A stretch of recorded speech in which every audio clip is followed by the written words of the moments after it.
Vítejte u tohoto videokurzu. Jmenuji se Pavel Sabo a dnes vám ukážu, jak nastavit Gmail tak, abychom v něm mohli používat svou vlastní e-mailovou adresu. Vlastní e-mailovou adresu získáme od svého poskytovatele internetových stránek, popřípadě hostingu nebo e-mailového serveru. Přejdeme tedy do Gmailu a v pravém horním rohu je ikonka nastavení. Rozbalí se nám roletka a tam je opět položka nastavení. V další obrazovce se nám rozbalí několik nastavení samotného Gmailu a nás zajímá záložka účty a import. Zvolíme tedy účty a import a nyní se nám zobrazí několik nastavení účtu nebo importu. Nás zajímá v tuto chvíli pouze odkaz přidat další e-mailovou adresu.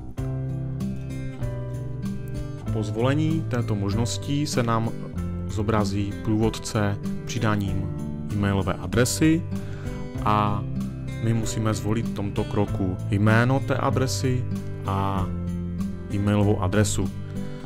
Já používám například e-mailovou adresu info@dixilo.cz, takže si dám jméno e-mailové schránky Dixilo a e-mailovou schránku napíšu takovou, jaká je, takže info@dixilo.cz.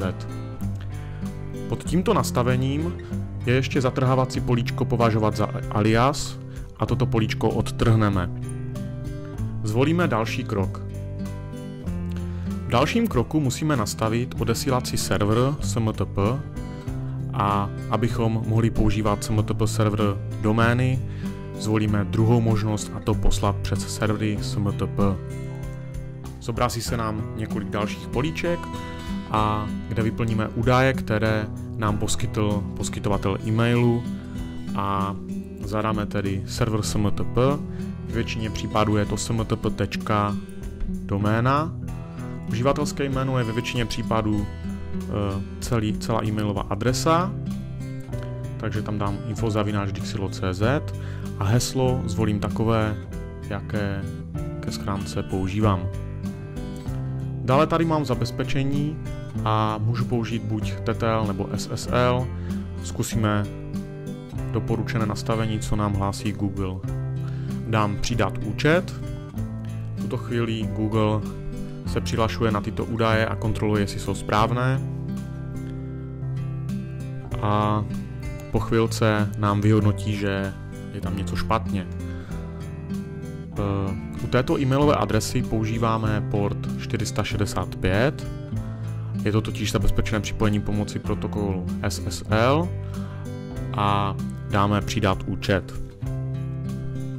V dalším kroku již vidíme, že Google ověřil všechno správně a píše nám, že byl odeslán na adresu info@dixilo.cz odesílací potvrzovací kód.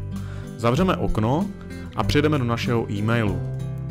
Podíváme se, jestli už přišlo potvrzení a po pár chvilkách se nám objeví, něj klikneme, objeví se nám spoustu informací a nás zajímá pouze odkaz, který je zde. Klikneme na něj a Google nám píše, že potvrzení se podařilo a nyní můžeme už používat naši e-mailovou adresu.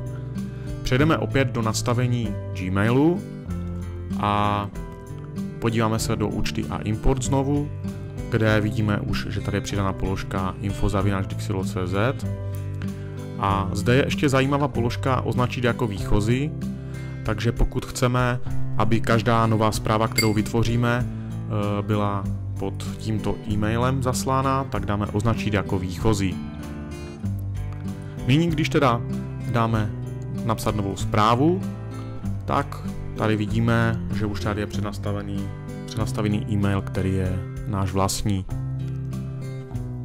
V tomto videokurzu je to ode mě všechno a já doufám, že se vám vše podaří podle návodu zvládnout.